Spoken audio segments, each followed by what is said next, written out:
Fala pessoal, estamos de novo aqui para mais um Quinto Elemento com Arthur Machado, com Carlos de Freitas. Eu sou o Felipe Trielli e eu deixei por penúltimo, na verdade, um dos cinco elementos, o quarto elemento, que seria o Luigi Marnoto. Hoje está aqui Lucas Honorato, é isso? Eu mesmo. Lucas Na verdade Honorato. é Oliveira, mas Honorato é o sobrenome do meu avô, eu pus. Então na internet. Tá bom. Lucas Oliveira Honorato. Pronto. Honorável Lucas. E o Lucas está aqui porque o meu pai não curtiu, o Luigi, né? Não curtiu, não compartilhou o nosso vídeo e aí caiu um piano em cima dele e ele quebrou a costela. A parte de quebrar a costela é verdade. E a parte de compartilhar também. Ou seja, você pode quebrar a costela se não compartilhar nem curtir o nosso vídeo. Exatamente. E temos aqui como convidado hoje um cara que faz anos que eu quero convidar para qualquer coisa. Já convidei para o Chinchila uma vez e eu gosto muito do Paulo Cogos aqui, o nosso querido, Grande agora Cogos. candidato a deputado também, deputado estadual, Paulo Cogos. E muito bem-vindo, Paulo Cogos. Muito obrigado pelo convite, é uma alegria e uma honra estar aqui com vocês. Pô, Igualmente. muito Inclusive, legal. antes de começar a entrevista oficialmente, tem um negócio que eu queria falar aqui, que eu só me converti ao catolicismo por sua causa. Olha isso. Olha, Você essa foi é a um coisa dos que eu mais gosto responsáveis. de ouvir, que na verdade foi por causa do Espírito Santo, mas Exato. servir de instrumento para ele é a maior honra que alguém poderia ter. Eu fico muito feliz e obrigado por dividir isso comigo. Que Opa, Deus eu sempre que te conserve agradeço. na fé cada vez mais. Amém. Muito legal. Pô, que curioso, eu não sabia disso. Você falou assim, de surpresa. É, exatamente. Foi. Ele começou com uma revelação bombástica. Exatamente. E aí, Eu não sou se seu você, se você puder falar rapidinho como é que foi? Pois é. Cara, na verdade, puta, eu virei o entrevistado. Não, não tem problema aqui. Não, na verdade o que acontecia é que eu era materialista rendiano, num horror, né? E eu ficava vendo as lives do Cogos e tal, tanto as que ele fazia antigamente no grupo do Facebook, quanto depois no YouTube também e tal. E aí eu ficava ouvindo, ele mandava uns argumentos e eu era daqueles, porra, toda hora argumento religioso. Argumento religioso. Pô, o argumento religioso até que faz algum sentido. E aí eu fui entrando em contato com os paleolibertários e tal, com aquele pessoal. Algumas coisas começaram a fazer mais sentido. Haviam algumas provas, por exemplo, de que a moralidade cristã, quando ela é levada a sério, ela causava de fato uma melhoria na vida da sociedade e tal. O lance de que... uma das coisas que me pegou mais foi... Pô, você tem o núcleo familiar.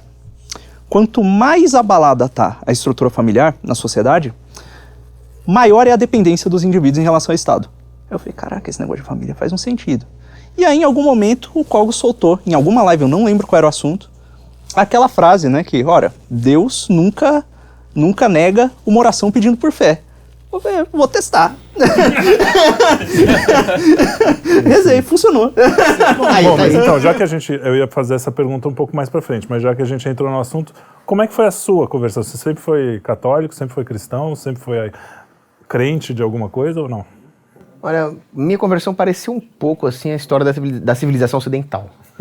Porque eu comecei sendo educado em casa pelo meu avô, e o meu avô me alfabetizou com a Bíblia Olha só. e contando histórias cristãs. E aquilo ajudou muito a formar o meu imaginário, e junto com a graça que se recebe no batismo, então, forma aí algo muito sólido. Só que veio o ataque de Satanás. O ataque de Satanás é o MEC, é Paulo Freire, né? Aí eu fui pra escola, e na escola eu acabei me distanciando dos valores que eu aprendi com meu avô lá no comecinho, até que eu me tornei um materialista, agnóstico, que duvidava da existência de Deus, e pior que tudo isso, eu me achava melhor do que as pessoas religiosas, porque eu falava, olha só, essas pessoas supersticiosas, acham que tem que ir na missa, perde o tempo delas, e reza 50 Ave Marias. Eu chegava até a tirar um sarro da minha avó, porque ela rezava o terço. Olha só. Aí eu falava, claro que com respeito, com carinho, Claro, mas eu chamava, ó, você reza 50 Ave Marias? Aí eu falei, por que 50? Sabe o que a minha avó falou? É uma pra mim e 49 pra você. Deu certo. Que maravilha. Boa resposta. Boa resposta. Excelente. Os velhos sabem, né? Sabe, ó, sabedoria é um negócio... Mas é engraçado que eu acho que deve ser um caminho comum, né? Sabedoria não tem nada a ver com educação formal. Não, nada. conhecimento não tá... Isso é correlação zero. Mas aí você se afastou, que é comum, né? Você se afastou e como é que foi a volta? A volta foi o seguinte, você sabe que quando você tá no exército, os sargentos tentam desconstruir a pessoa, né? Não desconstruir no sentido woke da palavra, né? No sentido progressista, de transformar a pessoa num lixo. Mas de tentar mostrar que o cara é pouca porcaria e que ele tem que ser humilde. Então chega no exército, o cara esculacha e faz sofrer. Isso é bom. O treinamento militar é bom, até espiritualmente falando.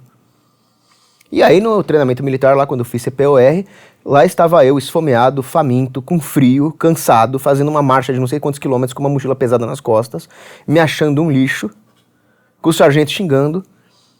E aí eu olhei para o alto e a partir da minha miséria eu olhei para as estrelas.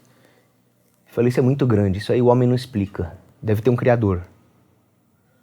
E aí eu parei um pouco para conversar com Deus ali. Falei, olha, eu não conversava com o senhor há muito tempo. E eu pedi força para ele, né? E veio. Só que ainda não tinha restaurado aquela noção católica. Era uma noção teísta, era um teísmo primitivo mesmo, uma volta ao paganismo mesmo. Como se fosse um bárbaro pedindo ajuda pro Deus dele numa batalha, né? Aí passou um tempo e um dia, durante uma fase que eu estava um pouco chateado, uma certa crise existencial, a minha mãe pediu para eu rezar uma Ave Maria com ela. Aí voltou aquele racionalismo idiota da escola, né? Falei, mãe, por que você acha que falar uma série de palavras em frente a uma imagem de gesso vai me adiantar alguma coisa? Ela falou, não sei, só quero que você atenda o pedido da mamãe. Ah, tá. Bonito. Ave Maria, cheia de graça. Começamos a rezar em frente a Nossa Senhora de Fátima. E aí a mãe do Criador atendeu o pedido da minha mãe, a mãe do pecador. Aí começou, por graça mesmo, não é fruto da minha razão, não. Eu comecei a entender que, pera um pouco, né? Eu tô aqui há 20 e poucos anos e tô numa crise existencial. A igreja tá aí há 2000 anos, resistindo a todo tipo de inimigo. Não é mais provável que eu seja um idiota soberbo e a igreja esteja certa? E se a igreja for a igreja mesmo? E se a igreja for a instituição que Deus criou para nos guiar? E se Jesus é filho... E se Jesus é Deus encarnado? Acho que é... E se eles tiverem razão, né? Eu tô aqui perdendo tempo. Aí eu corri pra igreja, fui falar com o padre João Bechara. Aí Grande. começou. Agora, uma coisa é verdade, né? Eu nunca fui um cara anti-igreja. Mas você na nunca escola... passou por isso. Na escola se ensina tudo errado. A história que se aprende na escola é uma historiografia errada, né? Especialmente quando se trata da igreja, né? Especialmente, a historiografia deles é uma historiografia iluminista. E o Guilherme Freire, vocês conhecem ele? Sim. É um cara muito bom, né? Ele falou muito bem ontem que eu encontrei com ele. Ele falou, tem um livro sobre história da igreja que é do Daniel Hobbes. E aquele livro de história da igreja, do Daniel Hobbes, que é um autor católico, é o melhor livro de história do Ocidente que vocês vão encontrar, porque a história do Ocidente é a história da igreja. Ela construiu a civilização ocidental. E eu via que a professorinha comunista Paulo Freire da escola já ensinava errado. E um dia ela falou, o mal do mundo é religião, aquela conversa marxista, sabe? Todo mundo deve ter ouvido isso. É isso. Então. E eu que não era católico, mal acreditava em Deus, eu me achava meio um agnóstico. Falei, professora, não. Eu nem sou religioso, mas eu prefiro que as pessoas sigam os 10 mandamentos. Eu me sinto muito mais seguro. É isso aí. Mas você acredita, você segue? Não, mas eu prefiro que sigam. A sociedade fica melhor assim. Não, a religião é ruim. Mimimi. E eu fiquei lá discutindo com ela sem acreditar, só sociologicamente. Então, se o cara for ateu, não tiver fé, mas ele for um cientista social intelectualmente honesto, ele vai reconhecer os méritos da fé católica. Só que a verdade é uma só. Se o que é verdade no campo sociológico é seguir a moral católica, ela também é verdade no campo antropológico, ela também é a nossa salvação. A verdade não vai estar dividida. A verdade é uma só. Ela é uma receita de bolo que funciona em alguns casos e outros não, né? Perfeitamente. Eu tenho essa impressão que eu tive da questão do colégio, estava falando isso outro dia numa conversa de amigos aqui, é isso, que para esse pessoal, o Big Bang foi a Revolução Francesa e o Iluminismo. E depois a vida começou a surgir em 1848 no Manifesto Comunista. É isso. Cara, quando só, o mundo, antes era trevas, aí surgiu o mundo, explodiu o mundo na Revolução Francesa, Iluminismo. Pá. Eu tinha uma impressão, inclusive, que era como se a história humana, era um negócio bem positivista, como se a história humana fosse a história do progresso humano e a história do progresso humano fosse o afastamento do transcendente. É isso aí. Mas é isso Mas que a é igreja isso, leva. é É só você versão. ver a idade das Hegel é trevas. isso. A escola leva, né? Você falou igreja. Perdão, gente. Que a escola leva. Como é que se denominava a Idade Média? Idade das Trevas. Qual é o período que vem depois? Renascimento. Exatamente. Isso já é uma deturpação terminológica tão grave. Completamente. Porque Total. Idade das Trevas é é uma referência a uma era onde não se tem documentação histórica. É um termo historiográfico, não é um termo pejorativo moral. Sim, Entendi. sim. Mas eles deturparam até Transformam. isso. Você acredita que aquilo é um Foi a período... época também da pandemia, né? Da peste na peste Europa, negra, da peste na Europa, né? Então, mas aí também que teve, tá, mas a peste que devastou a Europa, a peste bubônica, já era durante a crise da Idade Média, não era mais o auge da Idade Média. Sim, sim. Então, É 1200, né? Mais pra... ela já foi de 1300 e pouco pra 1300, frente. 1340, É final da 1350. Idade Média. O José Munir Nasser fala uma coisa muito legal sobre a Idade Média também. Ele fala, como assim foi o pior momento da história, um momento que deu pra gente aquelas catedrais, deu Dante Alighieri. Como assim? E hoje você tem o quê? A Anitta, o Niemeyer, com aquela... Você fala, pô, não é possível. Tem coisa errada aí. Não, matematicamente não tem período sombrio que dura 1000 anos. Não existe. Não há possibilidade. Nenhuma civilização resiste. Nenhuma civilização resiste. Biologicamente, uma espécie não existe. Não teria como. Muito bem. Muito bom ponto, né? Agora, é interessante você falar das catedrais, porque as catedrais apontavam para cima. E hoje que nem você falou, né? Não pode usar argumento religioso. A arquitetura da Idade Média era religiosa, apontava para o transcendente. Sim. E hoje é o feio, né? Os prédios brutalistas, os prédios pós-modernos são feios porque eles querem nos afastar do transcendente. Toda beleza aproxima do transcendente, né? E é por isso que hoje existe uma exaltação do mau gosto, uma exaltação da feiura, uma exaltação do que é ruim. Uhum. É engraçado que existe... os antigos, eles tinham muito essa coisa, né? Se você pegar até os gregos, os neoplatônicos caindo numas macumba da braba, mas sempre tinha aquela coisa de, vamos acabar logo, resolver as coisas físicas para ir pro transcendente, né? A ciência, antigamente, ela tinha ela buscava o transcendente. Sim. Hoje em dia acontece um negócio, você falou das catedrais que apontavam para cima, hoje em dia é o oposto. Você tá aqui em São Paulo, quando você olha para cima, as estrelas estão ocultas. E elas estão ocultas pela luminosidade gerada pelas lâmpadas elétricas e tal, que simbolicamente você pode ver como um símbolo que representa a técnica produzida pela ciência moderna. Então você olha para cima, é um lembrete da técnica, literalmente obscurecendo o que há no alto, né, as estrelas. Que seria o mau uso da técnica, né? Exatamente. Ninguém aqui quer voltar à Idade Média no sentido tecnológico, né? Não, imagina, programa dos avanços da medicina, da arma de fogo, que é maravilhosa, pra se defender. Do esgoto. Eu sempre penso no cheiro. Todo mundo fala. Imagina, cheiro de Paris, como é que era? O cheiro. Mas tá voltando. Tá voltando a feder com esse negócio de multiculturalismo. Lá, né? Lá em Paris, o subúrbio de Paris. Aqui é cheirosíssimo. Marginal, Pinheiro. Olha aqui não é todo lugar que eu tava lendo artigos sobre Idade Média que falam que até em questões sobre higiene pessoal nós temos uma concepção errada do que era. Eles tinham cuidado com a higiene pessoal bem avançadinho até. Eles tinham festas cívicas, eles tinham longos períodos de férias. A gente tá virando escravo corporativo aqui, né? Isso aí.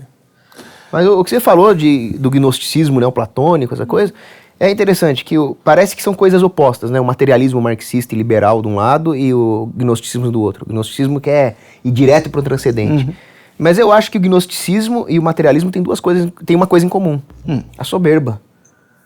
Porque o materialista, ele é autossuficiente no imanente e o gnóstico acha que consegue chegar no transcendente por meios próprios. Perfeito. São dois soberbos iguais, né? Sim. A origem do pecado é a mesma. É a sua soberba. É a origem do soberba, né? Um de achar que nada existe, ele tá ali, tudo é material, simplesmente material, e o outro tem essa questão da racionalidade por si própria, chegar no conhecimento pleno. Sim.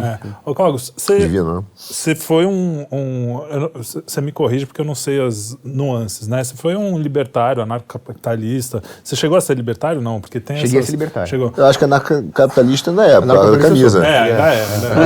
Mas eu quis chegar no libertário. Você foi libertário. A sua conversão, tudo isso te transformou também nas suas ideias? Ou você tem vindo assim... Quando que você começou?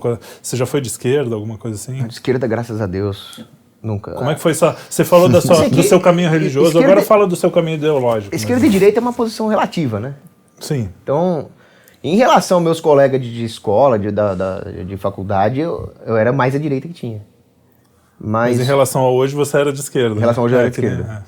Então, assim, o mais baixo que eu desci do ponto de vista de filosofia política foi um neoconservadorismo. Sabe, não, o Reagan, né, Thatcher, os heróis da liberdade. Meu Deus. Pagação de pau para os Estados Unidos. Republicanismo. Esse foi o ponto mais baixo que eu desci. Depois eu comecei, não, tem que ser uma monarquia. Aí eu fui pro anarcocapitalismo por 2 vias, né? A primeira foi no exército, que eu gostei muito de servir.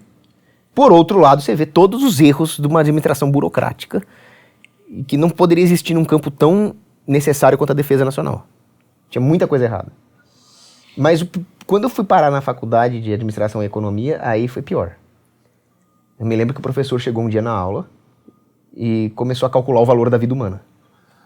Aí eu falei, mas o que você está fazendo, professor? Curva de utilidade. Hã? Curva de utilidade. Curva de utilidade. O cara chegou na lousa, começou a fazer um monte de conta.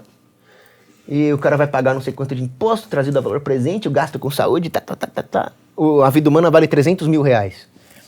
Falei, mas o que significa isso na prática? Não, porque aí você faz as políticas públicas, né? Se uma política pública vai salvar vidas custando mais do que 300 mil reais... É a história da multa, né? Da velocidade da pista, né? É. Esse modelinho aí, né? Você bota 100... Por que 100 km por hora? Ou 120? A partir de 120, se tiver um acidente, o cara tem uma chance de morrer, mas também não vale a pena você também aumentar muito a velocidade, você vai calculando a velocidade da pista em função da probabilidade de morrer e o custo de manter o cara. Esse exemplo eu até acho um exemplo perigoso, porque eu sou contra essas regulações de velocidade, elas são até piores, né? Mas eu sei, por isso que eu pus pra provocar mesmo. Não, mas ele começou a reduzir o homem a números. Ele começou a atribuir um valor pecuniário para a vida humana. Eu falei, isso não pode ser economia. Vocês estão criando uma falsa ciência que não tem base filosófica, antropológica. Isso não é economia. Isso não pode ser economia. Se economia é isso, eu não quero mais fazer isso. Aí eu descobri a Escola Austríaca de Economia. E a Escola Austríaca de Economia, ela está muito mais próxima da verdade do que aquilo que se ensina na faculdade de Economia, né? Você fez também? Não, fiz engenharia mecânica. Engenharia mecânica. Mas você teve matérias de economia, né? Não, depois eu estudei por conta da própria economia. Na época eu trabalhei no mercado financeiro, eu tinha que ler o Blanchard, aquela chateação toda. Nossa, aquele é chato demais. Chato demais.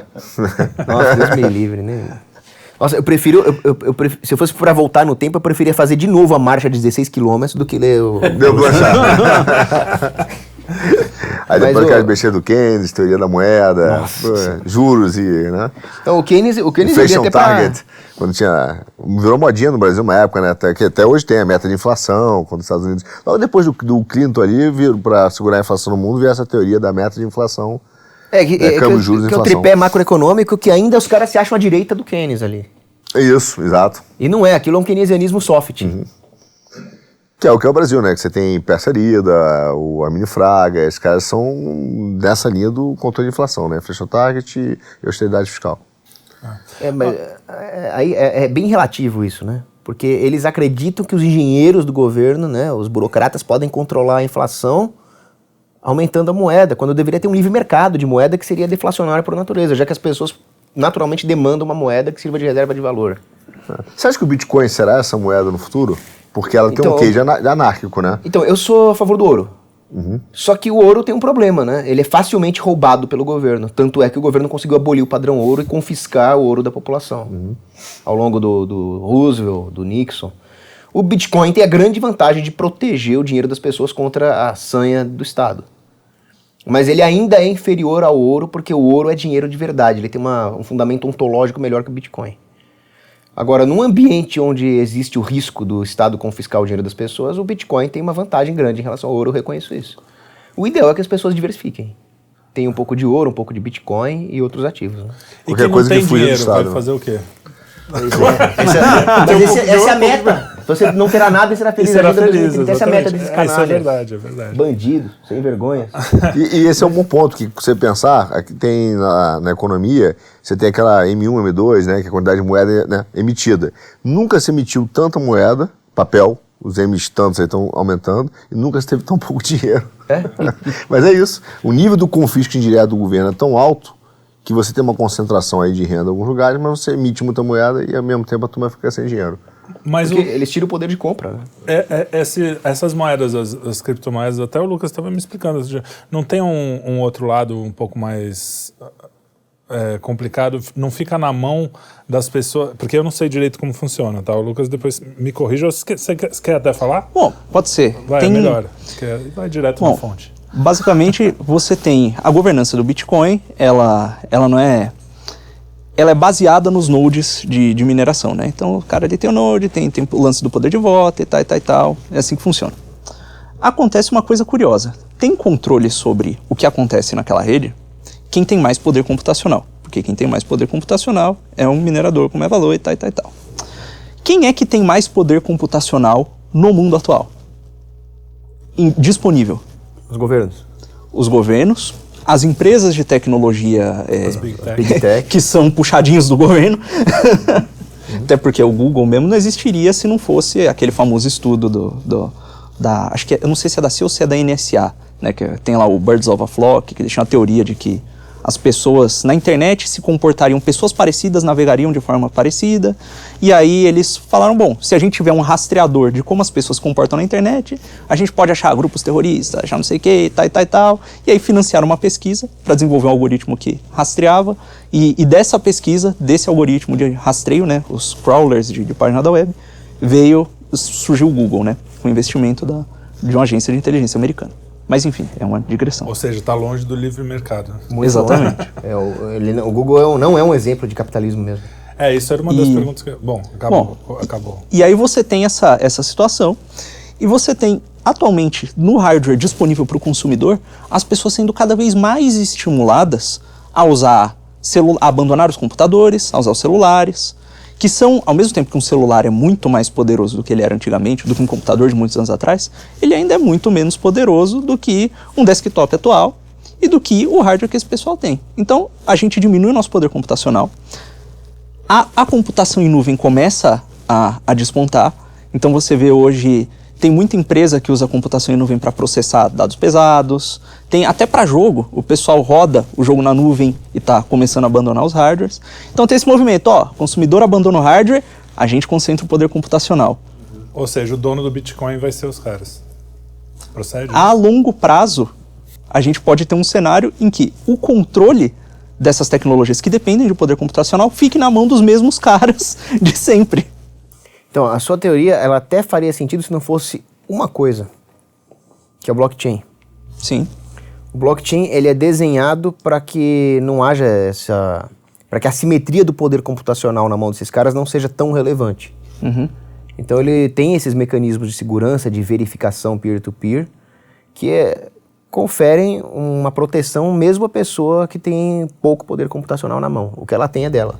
Sim, mas numa mudança, por exemplo, para passar uma atualização específica, aí depende também do modelo, né? Tem modelos diferentes por exemplo, de autenticação, de transação, tem o Proof of Stake, tem o Proof of Work e tal. Mas uma mudança, uma alteração no código, por exemplo, o que é que vai ter mais peso? Então, eu não entendo da parte técnica, né? Esse assunto aí, você é muito mais versado que eu. Mas, pelo que eu diria, o Bitcoin ele tem uma diferença em relação às moedas de curso forçado do Estado, que é justamente ter concorrência. Uhum. Então, se eles não tiverem esses mecanismos de proteção e segurança, eles vão perder mercado para outras criptomoedas, Cardano, sei lá, que tenham esses mecanismos de segurança. Então, o que você está falando não é uma coisa sem sentido, é uma percepção que o consumidor deveria ter. Porque essa possibilidade de ser uma armadilha existe, não vou negar. Então, fiquem atentos e procurem também moedas concorrentes. A ideia de que tentar fugir do Estado e acabar caindo no colo do globalista, né? Exatamente. Porque Exato. você saiu, mas terminou na moeda globalista. É uma coisa perigosa e que faz sentido o que ele está falando. Só que Sim. eu não acredito que seja o caso do Bitcoin por uma opinião. Não tenho muito fundamento técnico. Mas eu convido com você porque é por causa do blockchain. O blockchain garante muito mais estabilidade dessa rede como uma rede mais longe da influência tão grande computacional no longo prazo. Eu não tenho capacidade técnica de argumentar com ele. A minha opinião, que é pura opinião mesmo, é doxa mesmo, é que é seguro.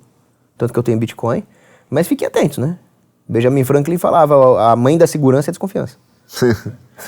Agora, cara, como você responde, você que você acabou de falar, essas empresas grandes não tem a ver com liberalismo mesmo econômico, né? Porque elas... Eu falei isso pro meu pai hoje, você acredita? Meu pai só. falou, mas como é que pode? Os caras são ricos e são comunistas? Eu falei, mas é por isso mesmo. Quanto mais você quer... Concentração de poder é a base do comunismo. A concorrência é ruim pro cara que é grande, né? Claro. Exatamente. Mas a base de todo o socialismo, de todas essas ideologias, é matar a concorrência. Então, mas como que você responde, por exemplo, aos caras que falam assim, quando vamos falar de censura, né? A gente tem censura hoje, você deve ter sido derrubado várias vezes. Putz, perdi a conta. Eu já tive Perdeu a 10 conta Twitter, literalmente. Perdeu várias contas, né? Perdeu as contas. Perdi as contas. Perdi as contas. Piada de quinta. Tá no programa errado hoje. Mas você tava... como você responde aos caras que falam, não, mas eles são uma empresa privada, eles têm o direito de tirar quem eles quiserem do meio. Como é que você responde a isso? Não, isso aí é o problema do libertarianismo ideológico. Eu já fui assim. Eu já fui um libertário ideológico, mas o que é uma ideologia? É aquela coisa que todos os autores, né, de direita já falaram, Wegelin, Kirk. Ideologia é você se afastar da verdade, é criar uma idiosincrasia na sua cabeça e não levar em conta as circunstâncias pautadas pelo que é real. O fato é que existem empresas privadas criminosas que se comportam pior do que muitos estados e que estão em conluio com os estados para minar nossa liberdade. Agora, quando nós falamos em livre mercado, em capitalismo, o nome que você quiser dar, não existe livre mercado nem capitalismo sem uma base moral que lhe defina. Se não existe essa base moral, você não está num livre mercado, você está brincando num mar onde você é um peixinho, você está brincando com tubarões e você acha que o tubarão vai respeitar alguma coisa. Então, e aquelas histórias, você pode vender até seu filho, não, aquelas ondas de anacapitalista. Esses caras não, qual é a diferença de então, esses caras não sabem o que sustenta uma civilização e uma sociedade. A hora que você acaba com a família e com a moral, como é que você garante a propriedade privada que define um livre mercado? Não garante. Se não tiver moralidade, não tem nada. Então tem uma ordem aí. Tem uma Primeiro ordem. a moral, depois...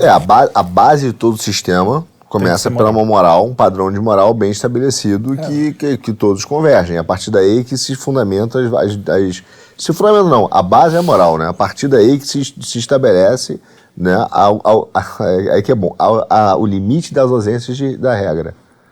Perfeito. Né? Então o livre mercado a gente não existe hoje. Não.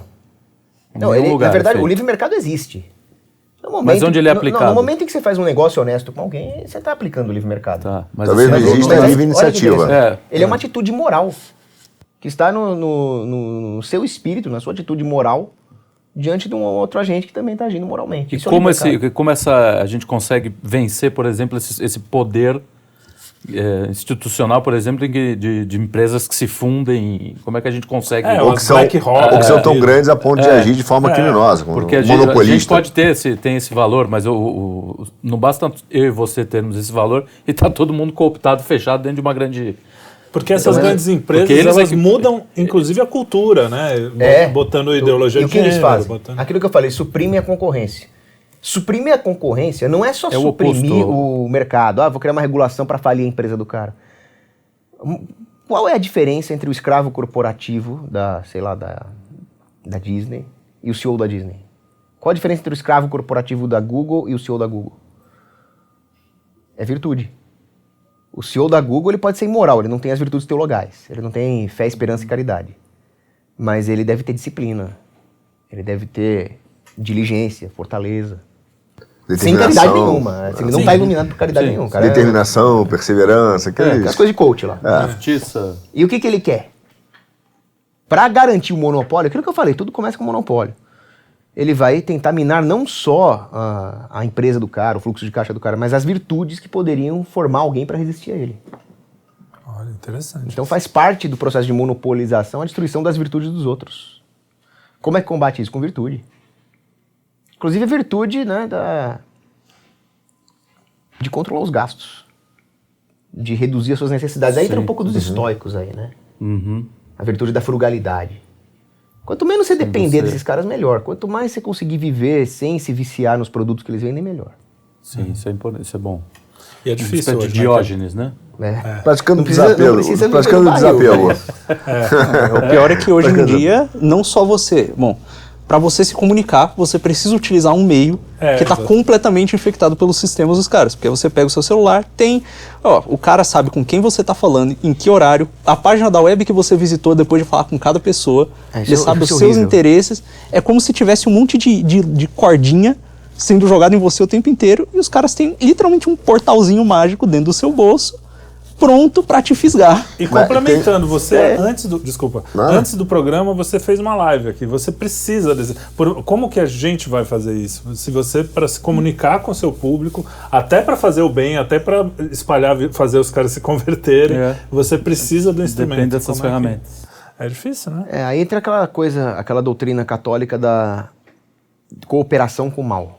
Se você coopera com o mal diretamente para levar vantagem, você está pecando. Mas às vezes é inevitável que tenha uma cooperação indireta com o mal, né? Então, infelizmente, eu gostaria de usar um aparelho completamente diferente da Apple, com outro sistema operacional. Mas, por enquanto, eu tenho que fazer essas lives, espalhar as ideias, fazer minhas propagandas como deputado estadual, converter pessoas, evangelizar pessoas, usando esse equipamento. É uma cooperação indireta com o mal, mas eu acho que os ganhos estão muito superando os danos. É uma forma quase missionária de atuação também, né?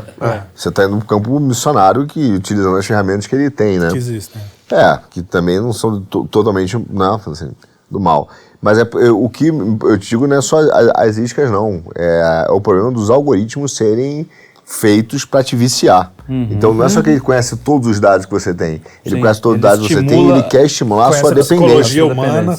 Estimular a dependência da utilização do aparelho, que é o problema que a gente vive hoje, que é grave. Isso. Existe até estudo que mostra que, em especial em mulheres, se não me engano, agora tem que confirmar, o ato de você fazer assim com o dedo causa uma descarga dopaminérgica. Então, assim, a forma como você interage com o celular é desenhada para fazer você ficar ligado toda vez que você interage com ele. Tem, inclusive, um teste que o pessoal pode fazer. Se você usar um Android, habilitando as configurações de desenvolvedor, você pode deixar a tela do celular em preto e branco. Deixa a tela em preto e branco e tenta usar o celular durante o dia a dia. Você vai ver que na hora que você desbloqueia o celular, sem aquele monte de cor que os caras passaram horas ali fazendo engenharia para até você vê que você olha pro celular, dá até um desgosto, você fala, não quero usar esse negócio. Então tem... é uma boa coisa para se fazer, então. Para reduzir o vício e a dependência. Agora tem gente que fala, mas esse negócio de viver independentemente do sistema é para riquinho. Tem uma coisa que eu sempre falo, um exemplo. Por que em vez de levar os seus filhos para Disney, uma empresa abortista que prega ideologia de gênero, que só tem lixo cultural, vocês não levam ele para cidades históricas, em Minas? Para conhecer a cultura nacional, a raiz católica nacional. Vocês vão gastar muito menos dinheiro e vão ganhar muito mais. Então é só um exemplo de como dá para fazer as duas coisas, economizar e se aprimorar. Hoje com a internet também não tem muita desculpa. Claro, tem a desculpa de você não saber o caminho, mas acesso a gente tem, né, cara? Você tem, por exemplo, eu tô seguindo, acho que eu até falei no programa aqui, todas as aulas do Munir Nasser, que é só ali você tem e você consegue no Spotify, em qualquer lugar, né? Não, e a diferença que ele falou nisso, que é uma diferença entre conhecimento, informação e conhecimento, sabedoria. Você não precisa gastar rios de dinheiro para estar com conhecimento e uma sabedoria sobre a vida. Né? Você tem bons livros e boa literatura, você não precisa estar... Aliás, quanto mais longe estiver da Disney, melhor. Exatamente, perfeito. Não, e é curioso, porque a Disney, a gente até também entrevistou aqui um cara que tá fazendo a biografia do Walt Disney, não da Disney. E a Disney era mais aquela coisa certinha, caretinha. Os caras cooptaram no nível, né? Eu já não discorda? Sei, eu acho que ele já era ruim desde o princípio. Ligado a... Eu já vi autores dizendo que o Walt Disney era ligado à maçonaria, satanismo, Nova Mundial. Nosso outro entrevistador. Tinha que juntar você com ele agora. Esse é um bom debate. Eu queria voltar um pouquinho do que você falou, cara, que é um negócio muito interessante. Que até me fez aqui pensar em várias coisas. Porque a gente, acho que a partir de 1990, no Brasil em particular, 94 talvez, né, quando houve uma abertura econômica maior, e no mundo com liberalismo, vindo aí do efeito do Reagan, de 80, aquele negócio todo, no nosso imaginário até hoje, as grandes empresas são um porto seguro, tanto que o sonho do engenheiro era ir para Shell, trabalhar numa empresa gigante, né? No início da carreira o cara ganhava um computador, aquele celular gigante. Então o cara trabalhar numa grande empresa era um grande sonho. E essas grandes empresas viraram um referencial, cara, para muita gente como se fossem coisas boas. Sim. E na verdade você botou um ponto importante, tem muita grande empresa que tem atitudes mais criminosas para exterminar a concorrência do que às vezes a gente encontra na própria sociedade, né? E essa ligação entre as grandes empresas e o Estado. Você vê isso de forma universal no sentido, ela ocorre sempre, essa relação promíscua entre as grandes empresas e parte do Estado para eliminar a concorrência? Infelizmente, sim. Tem um autor que eu não concordo com tudo que ele fala, que é o Burnham, que ele fala de Managerial Revolution. Né? Sim. O James Burnham, não é isso? É, ele mesmo. E quando ele trata de Managerial Revolution, ele está colocando mais a culpa nas grandes empresas do que no Estado. Então ele diz que essa burocracia empresarial acaba tomando o Estado e etc. Mas aí que a posição anarcocapitalista é muito relevante. O Estado é uma empresa. O Estado é um monopolista da empresa de governança, porque a governança é um serviço legítimo. Aí que eu discordo dos libertinhos bobo, né? Que não acreditam em hierarquia. Tem que ter a governança. Você tem que ter um líder que proteja o povo, que faça valer a cultura e a religião daquele povo, né? E que impeça as guerras internas e puna os crimes. Isso é um serviço, mas é um serviço que surge espontaneamente nas sociedades. As monarquias medievais surgem assim. Você teve a queda do Império Romano, começaram as invasões bárbaras, e as aristocracias, as elites naturais falaram, ó, protejam-se aqui atrás da minha muralha, e assim se formaram os feudos, os ducados. É, porque o pessoal acha que rei foi assim, né? Saiu do lago, eu sou o rei. Começa de forma legítima. Começa de forma legítima. E tem que ter essa hierarquia mesmo. Sim, sim. A nobreza, os títulos nobiliárquicos ali da Europa medieval refletem a hierarquia celeste, dos anjos e com Deus acima deles. Tem que ter tudo isso. Só que eles podem se perverter. E eles se pervertem no exato momento em que eles se tornam uma empresa abusiva. No momento em que eles suprimem a concorrência e veem os súditos não mais como pessoas a serem servidas para a glória de Deus, mas como uma fazenda humana de onde eles podem extrair tributos. Perfeito. Então, a governança se torna maligna no momento em que ela se torna uma empresa abusiva. E aí esse conluio entre empresas abusivas e Estado sempre vai existir, porque no final eles são a mesma coisa. Sim. E o objetivo de destruir a virtude? Como a empresa hoje, um monopólio, você falou, o objetivo dela é destruir a virtude para não ter a concorrência. Como é esse pulo, quer dizer, esse link entre a empresa abusiva destruindo a virtude? Qual é o motivo da destruição da virtude? Bom, o motivo para mim é transcendente, né? Eles querem afastar as pessoas de Deus. Mas não que o vereador da Xiririca da Serra comunista quer fazer isso. Ele é um servo até inadvertidamente desse sistema. Mas por trás de tudo isso, da nova ordem mundial, da maçonaria, está o demônio. O demônio quer afastar as pessoas de Deus. Quer que todo mundo seja escravo dele no inferno. Mas aí, nos vários níveis, vão existir vários incentivos. Num nível muito baixo, sei lá, o nível de um vereador, de um deputado, o cara tá fazendo algum conluio com alguma empresa, ganhando dele. Sim. E no campo privado, quer dizer, uma empresa monopolista que quer destruir a virtude para não ter concorrência? Aí ele está explorando o consumismo. Então, o que interessa para uma empresa como a Google? A própria Disney, que faz coisa para criança. A Disney eu não consigo entender, porque eles são a favor do aborto, eles estão matando o público próprio. Não dá nem pra entender isso. Deve ser um esquema muito filha da mãe mesmo. Mas dá pra entender essas outras empresas que fazem lobby. Então eles passam uma série de regulações. Quem é que tem dinheiro para arcar com o custo das regulações e para contratar advogados? São os grandes. O que acontece com o pequeno? Vai à falência. Então o pequeno empresário vai à falência, ele vai procurar emprego como assalariado. Aí é muita gente procurando emprego para as poucas grandes corporações que restaram. Vai formando mão de obra barata, o cara vai ficando escravo e vai perdendo a sua formação de virtude dos seus dons. Não, né? aí o salário é baixo. Aí o que o Marx falava de formação de um exército de mão de obra de reserva se concretiza, mas não por causa de a característica inerente ao livre mercado. Aí que o Marx erra. Mas por causa da interferência no livre mercado. Aí o sujeito não tem mais tempo de se aprimorar. Ele vai ser um escravo corporativo. Quando é que ele vai sentar e ler um livro de Platão ali? Nunca. Quando é que ele vai falar, bom, vou agora para minha fazenda caçar e treinar com minhas armas? Não vai. Ele vai morar num cubículo superfaturado que não tem espaço nem para constituir uma família direito. Aí não tem espaço para constituir uma família direito, ter filho é muito caro. Aí ele se afasta completamente da moral católica e começa a usar métodos de controle de natalidade e aí vai embora. Aí a sociedade vai... Inclusive, existe uma coisa que acontece já hoje, inclusive se liga com o ponto sobre o Bitcoin, né? Que a gente não tenho capacidade técnica para avaliar isso aqui e tal. Cada vez mais da nossa vida, ela está sendo tomada por esses artifícios técnicos, pela tecnologia e tal, e tal, e tal. E acontece uma coisa curiosa, né? Você se torna dependente dessas empresas para fazer diversas coisas, você não sabe como é que os meios de ação que eles te dão funcionam, e você fica completamente na mão deles, você não sabe se defender, você não sabe, eles controlam todos os estímulos que aparecem na sua frente, né? E eles, aos poucos, vão tomando controle da intermediação do trabalho. Por exemplo, você pega os entregadores, que agora não tem como sua interface com o consumidor final e com o restaurante com o qual eles trabalham, uma empresa de tecnologia.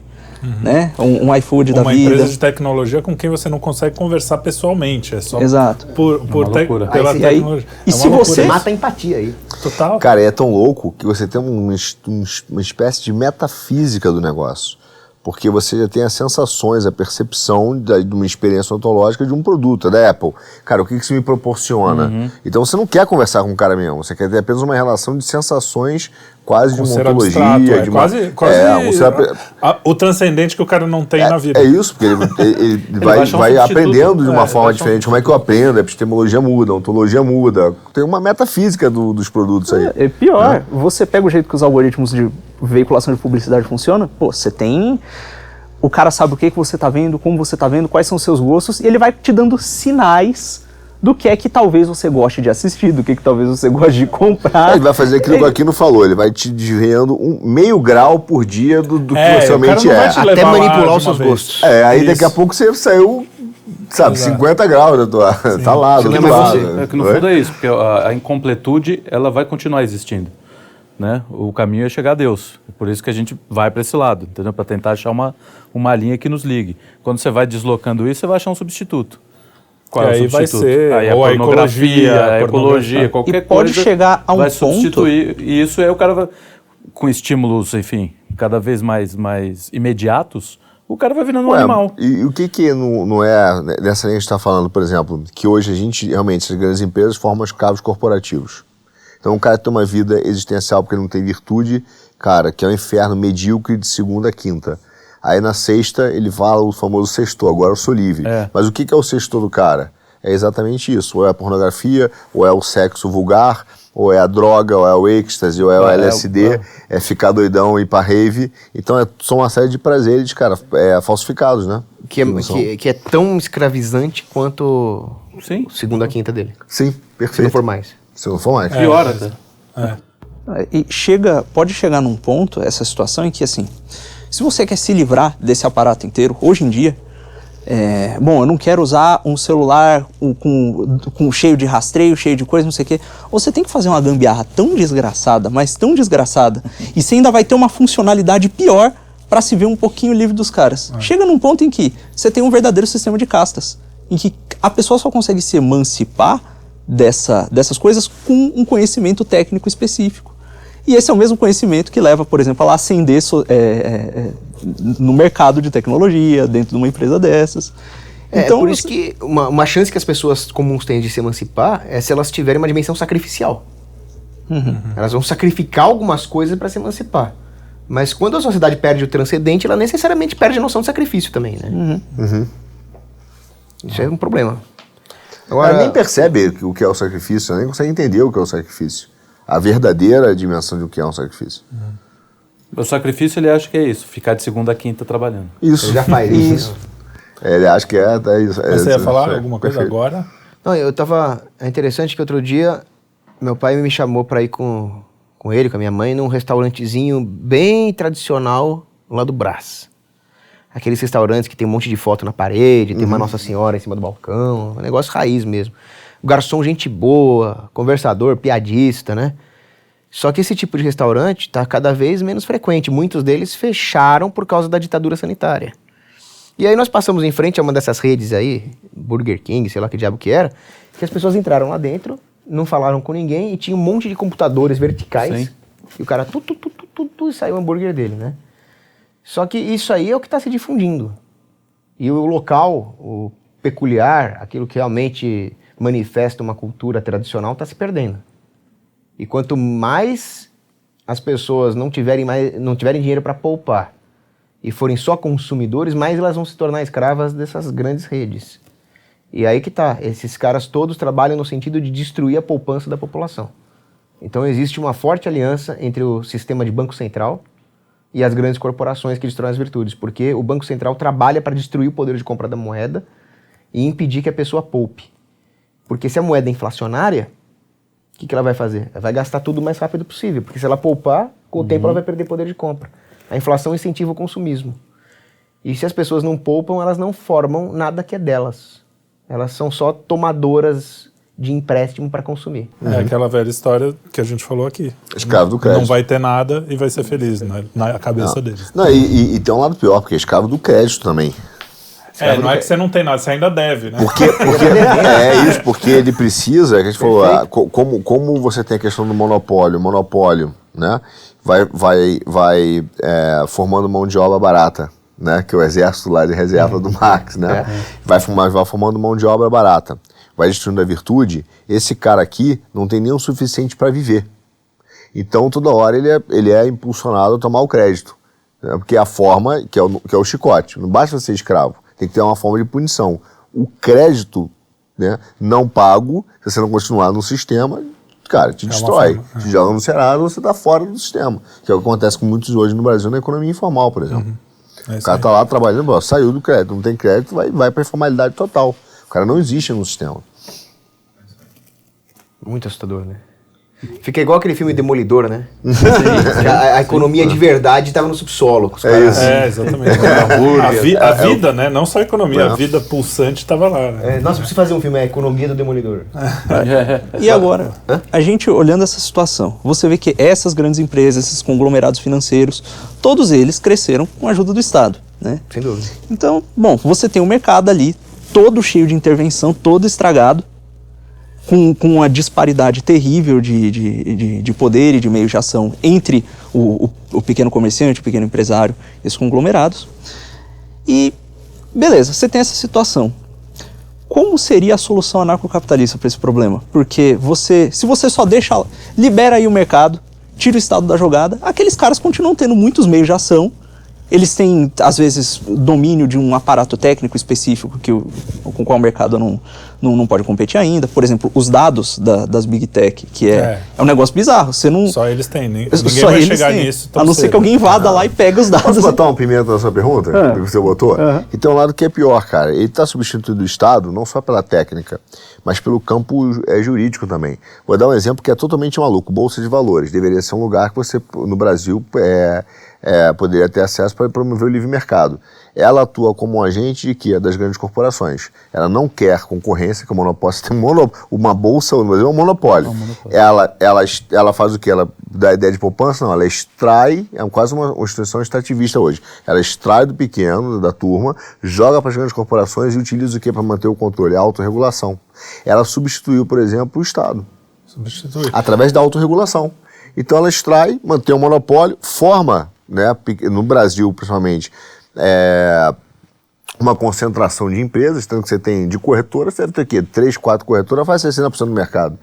E de empresa, você vai lá, são todas grandes. Não é uma bolsa, por exemplo, que atua para quê? Para pequena e média empresa. Não é o cara que vai financiar o small e o middle, né, o middle cap lá, o médio empresário. Ele só financia as operações dos grandes e dá a licença para o cara entrar.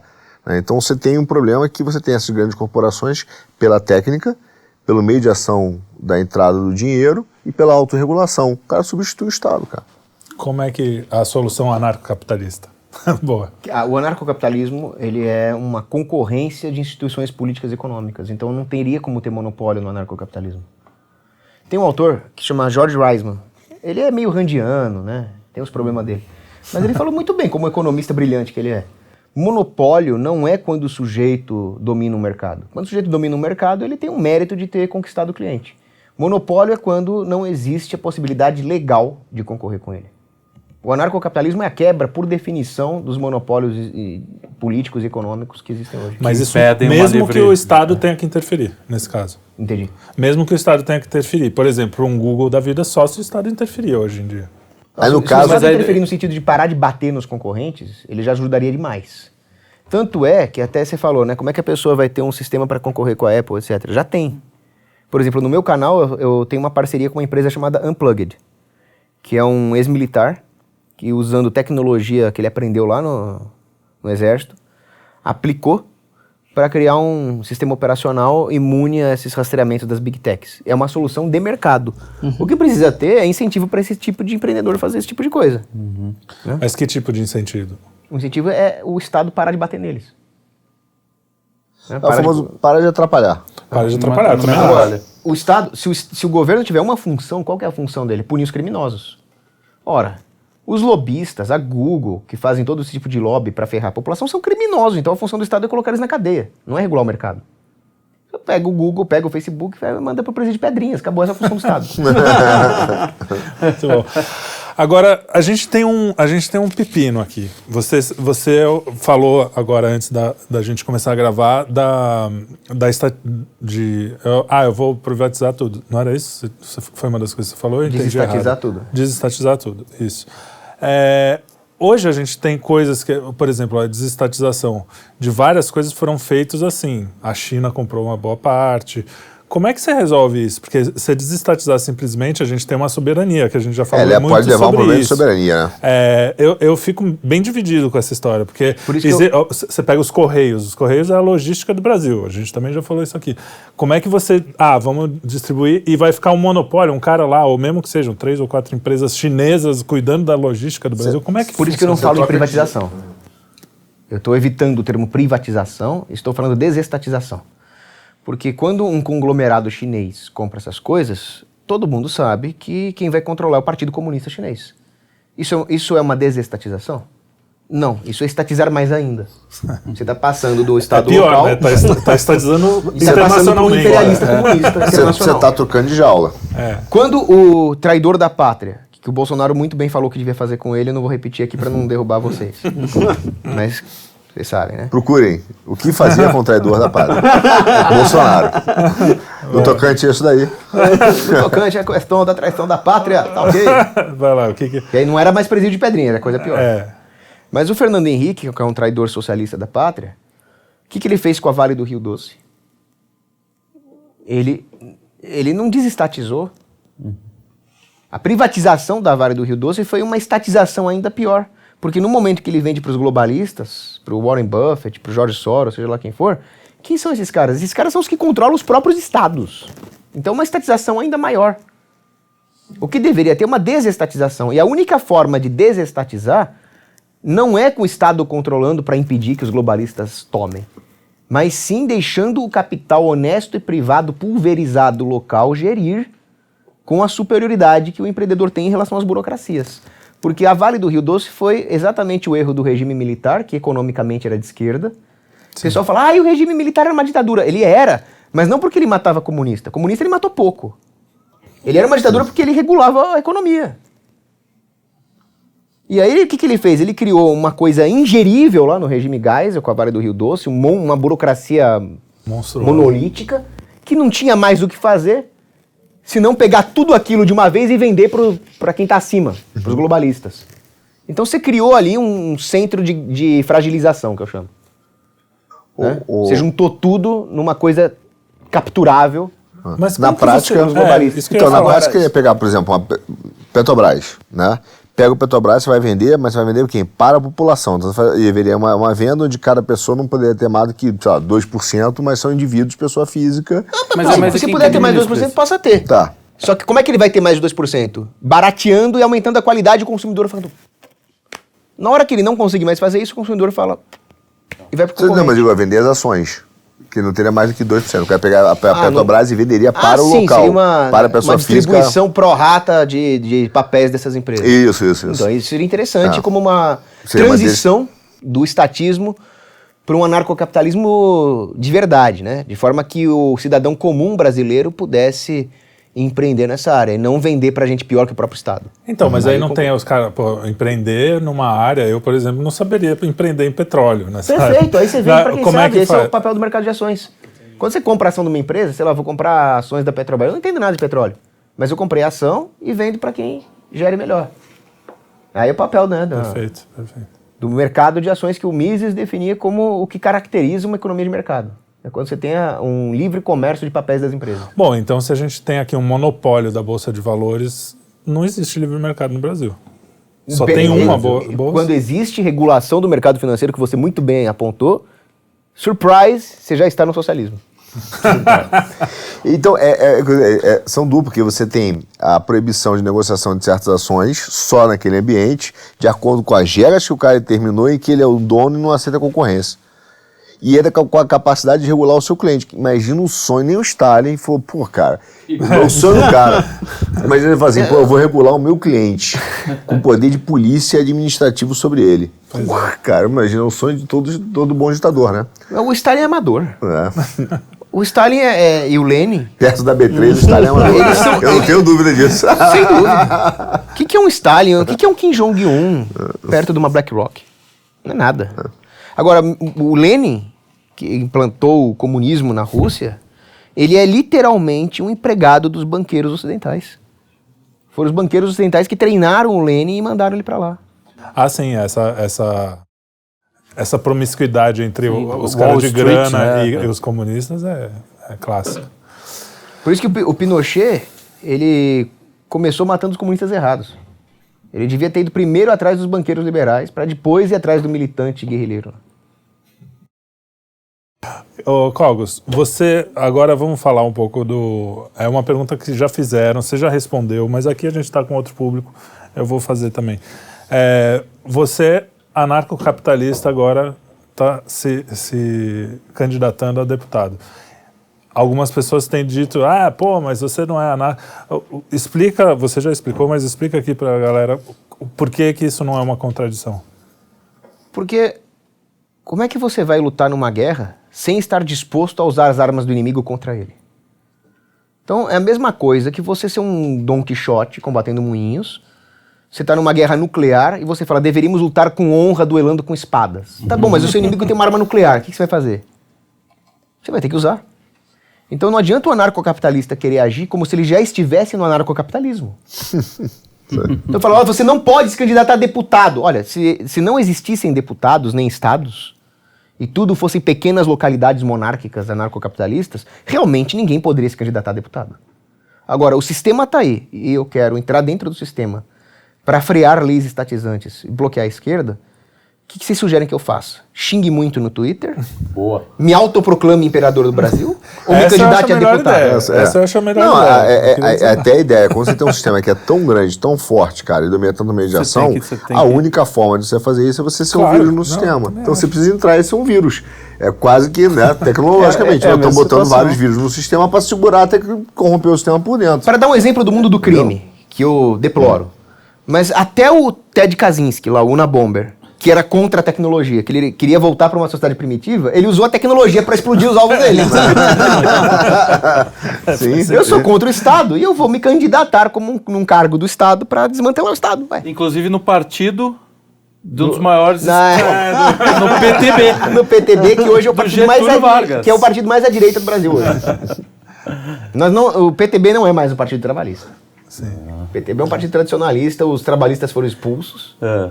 E agora ele é um bastião de conservadores. Então é o Partido Tradicionalista É o Brasileiro? partido mais à direita, esse é o nome que a gente quer mudar. Legal. Então, hoje, né, você pega a direita brasileira, né, PL, republicanos, PMB até certo ponto. O mais à direita é o PTB.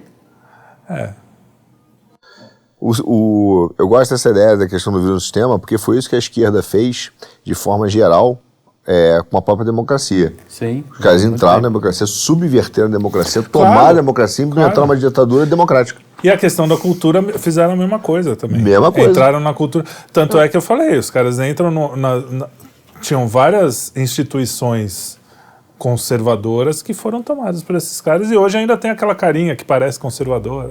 O Estadão. Agora, a gente tem que fazer o contrário, nós temos que tomar as instituições de volta.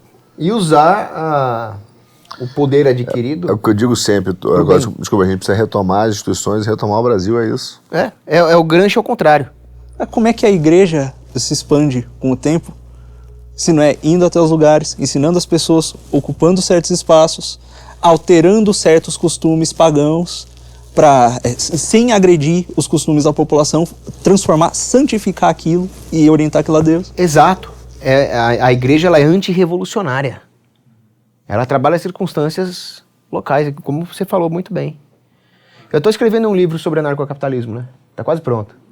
Oh, curioso. E na parte que eu falo de justiça sem o Estado, eu cito o modelo da Irlanda medieval, que eles tinham certas instituições legais, e quando a igreja chega lá, ela não muda as instituições legais que eram típicas do paganismo celta. Ela eleva a perfeição cristã. Entendi. Mas ela faz isso, né, respeitando a cultura local, adotando o modelo irlandês. Em outros países ela adotou o modelo local também. Então hoje nós vivemos num mundo onde existe o Estado. Como é que nós vamos combater o Estado sem nos transformarmos em revolucionários? Como é que é o seu De mundo outra ideal? forma. Vai, tudo bem. A gente sabe que utopias não é o nosso... O meu mundo Mas, ideal assim, é quando eu morrer no estado de graça. Se você fosse o Aqui imperador não tem do isso. Brasil, se você fosse o imperador do Brasil, o que você ia... Não, que você ia fazer? eu jamais faria um mundo ideal. Tenho horror a isso. O mundo ideal já é uma ideia revolucionária, nominalista, de construir o reino de Deus aqui na Terra, uma torre de Babel. Mas como você faria para viver para ter uma sociedade que o Estado não atrapalhasse? Então, o papel do rei não é criar um mundo ideal. O papel do rei é matar bandido. Basicamente isso. Se o rei quiser fazer qualquer coisa que não seja matar bandido, ele já é um bandido. Matar gente má. Matar gente ruim, malicídio mesmo. Então o papel do rei... Malicídio é bom. O papel do rei é defender fronteira, matar bandido, impedir guerras internas e fazer o máximo possível para preservar a moral católica para que a sociedade floresça dentro dessa moral católica, que é aquela coisa, é o poder temporal, a espada temporal a serviço do poder espiritual. Mais que isso, ele já é um esquerdista maldito que tem que ser retirado. Entendi. Você tem opiniões bem fortes, né? Isso te causou problemas, não? Como é que... Eu sei que fala, tem que matar, tem que matar. com a Vera Magalhães, que foi chateada Então, eu porque não ele botou de entendo isso. A Vera templário. Magalhães... Eu nem considero ele, a opinião dela é merda pra mim. Mas é que eu acho engraçado isso. Eu chego aqui e falo, o papel do rei é matar bandido. Todo mundo... Mas essas mesmas pessoas defendem matar a pessoa que não quiser pagar imposto. Defendem matar a pessoa que não quiser tomar um negócio. Ué, eu só tô falando que tinha que matar os bandidos corretos. Defende matar a pessoa que nem nasceu ainda. Defende matar a pessoa que não nasceu, meu Deus, bebê. Mas eles nunca falam que é matar, eles falam que é direitos reprodutivos. Eles falam bonitinho. É engraçado que são duas palavras que não tem nada a ver com o que é, né? Não é nem direito nem reprodutivo. se tem uma coisa que você vai acabar é com o direito e com a reprodução, né? É o controle total da linguagem mesmo. Total. Corrupção total da Não, linguagem. esse é o bom de terminologia, né? Eles falam, por exemplo, eu sou pro-choice. Você não tá dando escolha pro bebê e ainda tá querendo se eximir das consequências das suas escolhas. Como é que você é pro-choice? Pois é, se fosse pro-choice mesmo, as suas escolhas têm as consequências e você arcaria com elas. Isso aí. Muito bem. Eles falam que tem uma humanidade, só que a humanidade não tem nada de humanidade. Uma redução da humanidade é uma Abstração. é quase uma bestialização, né? Então, mas eles animalização, nós que é o que somos tá se humanos e tal. transformando. Entendeu? Geralmente coração quentinho é com a gente morrendo. São essas coisas aí que os caras falam, né? E a arte, Cogos? Vamos falar de coisas Vamos falar de arte, mais legais. Quais são que música você gosta de ouvir? Eu sei que você canta muito bem, você tem um vozeirão. Não, quem canta bem é meu pai. Ele tá concorrendo no The Voice do Clube Paulistano. Então, Vamos torcer por ele. meu pai é que canta. Não Eu sou quer amador. convite pra ir lá? Pra assistir? Vamos arrumar um convite pra você. Pô, legal. Eu sou amador. Meu pai é o profissional. Mas eu como músico posso falar, você tem um vozeirão mesmo. Você tem... Ouvir um elogio desse do músico do Porte do Trielli é uma grande honra pra mim. É o auge da minha carreira musical. Fala um pouco, o que você gosta de ouvir em casa? Você bota alguma coisa pra ouvir? O que você ouve? Eu gosto muito de sertanejão. Sertanejão Sertanejão mesmo? raiz, principalmente. Tem umas coisas modernas boas, né? Eu gosto de Vitor e Léo, mas eu gosto mais dos raizão mesmo. Os raizão eu concordo. Quem Aliás, você eu tenho... gosta? Uma vez um primo esse meu... nem é raiz mais. ainda. Um primo meu que na época tinha uns 8 anos, fazia muito tempo que eu não via ele, quando eu cheguei lá ele tava ouvindo Pablo Vittar. Ah, não. Eu falei, você não tem direito de usar o meu sobrenome e escutar Pablo Vittar. É isso, Porque, a assim, família, ó. Então, a família tem que ser ditatorial mesmo. Livre mercado na no sociedade, nível global. é. Assim, né? Família não. Família é ditador. Não, você tá carregando meu nome, tá certo? É. Aí eu falei, não, tem você vai regra. escutar coisa que presta. Aí eu coloquei aquelas coisas bem antigas mesmo, Valdeci Misael, Lourenço Lorival, Aí Tião é Carreiro e legal. Pardinho. Esses são os meus preferidos. Tião Carreiro e Pardinho. É mesmo? Maravilha. Tem bom gosto. são muito É bom bons. mesmo? É muito É. bom. E clássico também, vai um pouquinho pro clássico. Aí clássico, gregoriano, né? Muito bem. Sabe qual é o problema, cara? Tem cara que gosta de se achar. Sim. Fala, não, só escuto gregoriano. Sim. Só escuto coisa lá. A música acabou depois da Idade Média. Saco, né? E o Como cara é que não- você e o disse? cara- Você tem uma coisa boa pra isso? É a direita Que é direita cenográfica? cenográfica. Tem uma direita que é direita pura cenográfica cenografia, né? mesmo. Pura cenografia. É. Você vai ver a coxinha ali, meu amigo, a coxinha tudo papelote de cocaína, tá zona, calcinha de um lado, camisinha de outro, enfim, né? Mas é isso aí, Traveco, tem tudo, cara. Tem de cara- tudo. o cara acha Agora que- na frente você tem lá A cenografia cruz, toda. O cara acha que tomismo é suspensório e gravata borboleta. Exato, umas coisas assim que Não, mas- eu fico horrorizado. Mas voltando, você tem alguma coisa assim de música? Porque o pessoal anarcocapitalista, direito, assim, gosta do metal. Eu tenho horror, assim, acho Eu também, chato esse pra metal é cacete. chato. Você curte um metal? Eu gosto um pouquinho, não é meu favorito não, mas é que tem uns metais épicos com valores heróicos aí Então, que mas vale a pena épico ouvir. por épico, vai no Haydn, no Beethoven, tem epics. Não, é bem melhor. Ah, Nesse cavalo- caso, eu sou meio É, cenográfico. cavalo. Não, assim, musicalmente falando não tem nem comparação. Musicalmente falando, o metal é ruim. Mas assim, é aquela coisa, né? O Olavo de Carvalho fala, nacionalismo é ruim, mas quando existe um globalismo da ONU, o nacionalismo é bom. Exatamente. É meio por aí. Então a mesma coisa, metal... Se tem Pablo Vittar, o metal tá bom. Tá Então, indo bem. exatamente. Ótimo. É Tá inferior certo. ao clássico, ao gregoriano, mas Sim, comparado a funk... mas Não, eu mas falo. o gosto também é. Eu falo também, tem uma galera que toca, principalmente os caras mais técnicos, tem umas coisas boas, assim, bem tocadas, mas eu digo assim, mais pro gosto. Né? Mas tem uns, por exemplo, Gamma Ray. Os caras têm umas músicas contra a nova ordem mundial que são bem interessantes. E saindo de arte baixa, indo pra arte alta mesmo, a grande arte, é literatura. Bom, aí é aquilo que o Olavo de Carvalho falou, né? Arte baixa. Aí é a aquilo música. que o Olavo de Carvalho falou, né? Você pode saber tudo de filosofia, de teologia, de Sim, ciência. Ser literatura, você é só um animal sabido. Você é só um animal isso aí. culto, né? Culto, exatamente. Perfeito. O que você gosta de literatura? Pô, eu gosto muito do Machado de Assis, Machado é uma... Fernando Pessoa, que, aliás, odiava o Estado. Ele era ANCAP? Ele era. Eu tenho um amigo meu que é o Luca Tanzilo. Já tem título, Fernando Pessoa ANCAP. Já tem. Tem um amigo meu, o Luca Tanzilo, que é um dos sujeitos mais brilhantes que eu conheço. O clima vai ficar tenso. O clima fica tenso, né? O Luca Tanzilo escreveu um artigo chamado Anarquia em Pessoa, Olha só. falando sobre as posições políticas do Fernando Pessoa. Que legal. Que bacana. Ele era funcionário público, trabalhava no Estado. Então eu já posso me candidatar, tá ok? O cara fazendo jabazinho, tá certo. depois que o Plínio Corrêa de Oliveira se candidatou, então tá liberado. Não, O verdadeiro PCO. Pessoal, O pessoal do bem. É aquela coisa que eu falo, né, cara? É uma questão de vocação. É uma coisa que tá na sociedade, a gente precisa fazer. Eu não tenho vocação, meu negócio é tocar guitarra mesmo. Mas se tem, legal, eu acho que tem que meter a cara mesmo. tem que ocupar espaço, Porque né, irmão? às vezes As suas paródias são as melhores. a gente vai sair daqui abraçado. Ó a coxinha. Olha só. Ó a coxinha. É, coxinha. Coxinha direita, sou Brincadeira, coxinha. Costa. Não elogio mais Piadinha, você, tá Não, aqui também é tradiça. E outra coisa interessante é pintura, né? Pintura. As artes visuais, em Artes geral. visuais, A arquitetura é importante. Mas tem Sim, coisa sim. nova, assim, que rola nessa Olha, área? Tem, tá cheio. Tem. Mas os caras não dão moral. É a mesma coisa, Semana da Arte Moderna. Tava cheio de gente boa naquela época. Só que eles colocaram essas pessoas boas pra escanteio e deram moral só pros comunistas. Os amiguinhos, né? Pra turma que fala bem. Fala bem pro Brecheê, lado deles. assim. A pessoa, a estéticozinho, eu gosto de não, chamar. É o cara que, o Bolsonaro é mal educado. Esse pessoal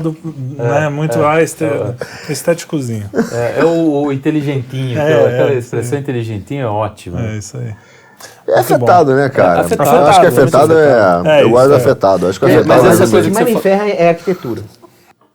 Que é o que você mais gosta, é isso? Não, o que mais não é o que eu mais gosto necessariamente, mas eu acho que das artes todas, a que tem mais impacto sociológico é a arquitetura. Sim, sim. A beleza, você tá rodeado de beleza e de feiura faz uma diferença ontológica. Faz. Aí para usar o nosso O amigo. nosso amigo Você muda o seu. ontológico. Muda o seu. Imagina você estar numa sala com a Bruna Torlai e a Natália Suma, ou você tá numa sala com a Jandira Fegali e com a Dilma. Faz toda a diferença. Adorei a Ontologicamente você tava muito melhor. Muda. Você tende a querer ficar mais elegante, mais forte. Você não fica... Você vai se portar como com a Jandira Fegali? Qualquer jeito tá bom. Peraí, Jandira. Puxa aqui. É normal, pô. Foi o Flávio Bolsonaro que tava lá e desmaiou, né? Que ele não aguentou olhar pra cara daquele negócio lá. E se cobrir com burca todas elas? Única vantagem, Por isso que elas gostam disso, né? única vantagem da dominação islâmica, né? É cobrir as feministas de burca. Essa frase tem que ser corte. Tem que ter corte. Isso aí. Isso é muito figura, cara. E planos agora só a candidatura e o você livro? e o livro. Eu quero escrever mais um livro esse ano ainda. Sobre. Esse livro que eu tô escrevendo para a editora Sedete é o mínimo sobre anarcocapitalismo, né? Tá, legal. Depois eu quero escrever um que eu não vou falar o nome, porque o nome, modéstia à parte, é muito bom, a ideia do meu pai. E eu não quero que copiem. Mas o livro é sobre a ditadura sanitária. Legal. As minhas experiências, minhas ideias sobre isso.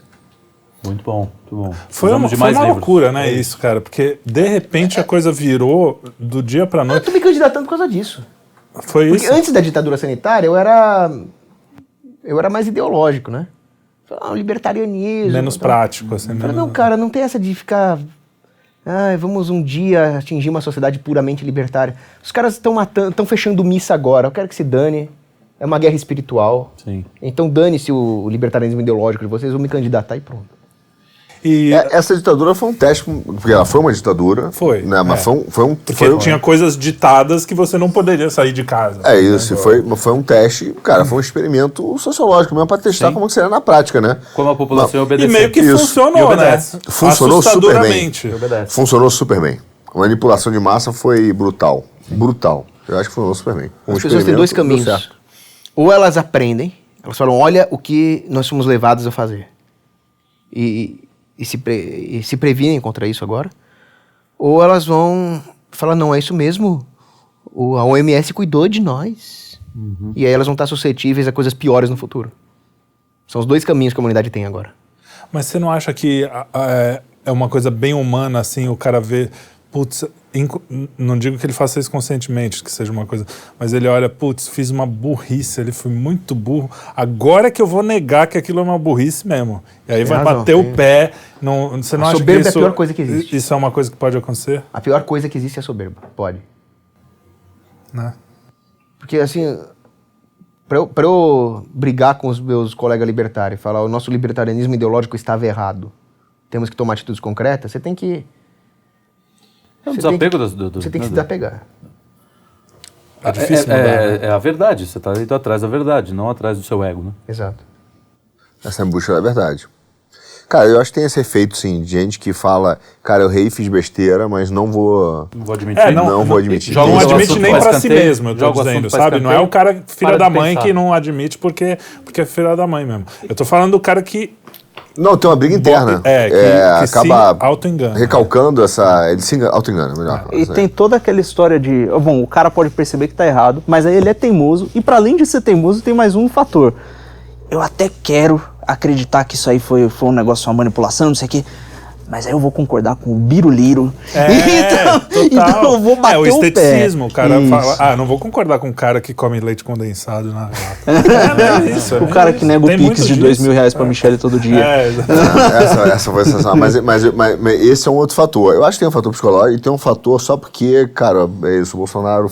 Cara, o remedinho lá, só porque o cara falou. Mesmo que saia pesquisa falando, ó, você não viu agora? Saiu Teve o pesquisa de Harvard, Fazia uma pesquisa de contar uma Harvard piada? pegando 8 mil pesquisas, sei lá. Não era 8 mil, mas era um monte de pesquisa. Ah, não, mas não são pesquisas suficientes, hein? Tem que tomar cuidado. Cara, fala, inacreditável. óbvio que pode, você pode tudo aqui. Vamos lá, aqui. Então, o petista tava lá no hospital, morrendo, né? E tava nas últimas lá. Aí veio o demônio levar uma do petista, né? Você vai descer. Aí chegou Deus e falou, não, a avó dele era muito devota de Maria, então manda ele conversar comigo aqui, ó. Seguinte, eu vou te dar uma chance de você voltar pra terra e mudar de vida, tá? Você vai ressuscitar daqui a pouquinho. Vai, pode descer. Aí ele, mas o senhor é Deus? Sim. Posso tirar uma dúvida? Pode. Aquele remedinho lá que você falou o nome, ele funciona pra Covid? Sim. Mas como é que você sabe? Porque foi eu que criei tudo, eu criei o universo e eu sei quais são todos os mecanismos. Funciona assim. Aí ele... a alma dele desceu lá, ele... pá, acordou no hospital e todo mundo... ah, milagre, né? Aí o petista... pessoal, vocês não vão acreditar quem também é bolsonarista. É isso. A paralaxe cognitiva no seu... Muito bom. É isso aí, cara. Que tempos, hein? Essa é sensacional, né? Mas os tempos, é o que a gente conversa aqui também, né? Os tempos sempre foram bicudos, né? Aqui na Terra não tem, vale de lágrimas, né? isso Não vai mesmo, ter. né? A gente tem que lutar com o que a gente pode. Lutar o bom combate. É isso aí. Mas moldar o comportamento como foi feito, cara, é assustador. Acho que nunca teve, né? Nesse nível de... Bom.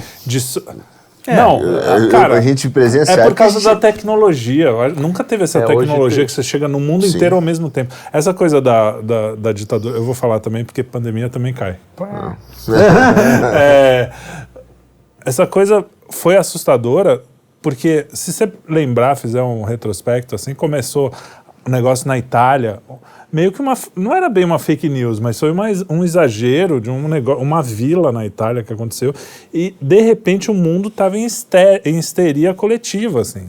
O mundo inteiro. Isso nunca aconteceu por um jornal para chegar no Brasil, quando Napoleão conquistou toda... Demorava 6 meses, sei lá. Eu para mim, sério, o que pra mim foi difícil é o seguinte: quando você lê, em vários momentos da história, condicionamento de massa, quando a gente lê lá, né, a história do condicionamento de massa, o comportamento pavlóvico, o Jardim das Aflições, você fala, cara, tudo bem, isso é intelectual, legal, isso existe. Aí começa a ver na prática. Aí você olha pro livro e fala, pô, cara, tá acontecendo. Aí você fala, não é possível. Eu tô vivendo isso, e você vai vendo os efeitos, até você realmente aceitar essa realidade, é difícil. E muita gente talvez tenha enfrentado essa dificuldade de ver a realidade como De ela sair da paralaxe, né? sair da paralaxe. Ele olha fora e fala, cara, isso tá acontecendo mesmo? Não é possível que tá acontecendo. Tem um E fator aconteceu. que dificulta ainda mais, porque assim, as impressões do sujeito sobre o mundo ao redor dele, elas vêm da experiência dele, né? Então é o que ele tá vendo. Se você sai na rua da sua casa e todo dia o pessoal te cumprimenta, a galera é educada, fica aquela sensação, pô, o mundo é legal, o pessoal é educado e tal. Aí se você sai, o cara xinga tua mãe, blasfema contra o teu Deus, chuta a canela da tua avó, mata o seu cachorro, você fala, caraca, o mundo é violento. Agora, se te trancam em casa e todas as impressões que você tem sobre o mundo exterior são filtrados ou pela TV ou por um algoritmo, as suas impressões sobre o mundo são as que eles querem que você tenha, e aí você se fudeu. Não, e a coisa foi tão doida, cara, porque o que é interessante, assim, tem um experimento, o cara testa você, ao ponto de loucura, porque a gente tá pensando hoje em várias coisas, mas esqueceu, cara, que teve um momento que o pessoal tirava roupa na rua, antes de entrar em casa, porque tinha ideia que, né, que o bichinho, né, podia ficar na rua. Bom, o cara do iFood vinha, você tinha que passar álcool nas coisas, álcool, você lembra disso? Você não teve na Globo aquele apresentador de uma roupa toda abraçando uma senhorinha? De bolha, né? Todo de bolha lá, com aquele retardado mental. Eu vi um flautista tocando flauta dentro da bolha. Isso depois de já saírem. Isso foi depois de já saírem as pesquisas mostrando que por contato não pegava. Isso foi meses depois. Isso que assusta. Meses depois das pesquisas mostrarem, até a ciência, a tal da ciência. Né? Não, e de repente. O Deus, e de repente, todo esse. Nesse caso que é bem interessante, da questão da superfície, que o vírus não passava desse jeito, que não sei o quê. Mesmo assim, quando acabou, ninguém tocou no assunto assim, cara, olha que mico a gente passou, né? A gente fez que tinha que fazer isso e erramos. Não, é que não, mas tudo bem. Foi Aí isso entra a mesmo. soberba. Entendeu? Saía no Financial Times, tem que fazer isso, saía nos jornais, e todo mundo jogou pro lado. Tinha lá Outro não é. no meu prédio tinha lá superfície de metal, o vírus fica 9 horas. Superfície de madeira, 5 horas. Que mico, cara, velho. É ciência pra cara. Não, e aí o cara prova que não é, e passou aquele mico, passou, ó, como... Vamos esconder aí. Isso. Não, isso aí é uma coisa que a gente tem que Depois vamos reforçar. falar que a gente não deixou o E não convidado é falar. ciência. Por falar de... Fala mais. Porque o pessoal fala assim, tudo tem que ser questionado, você não pode ter dogmas.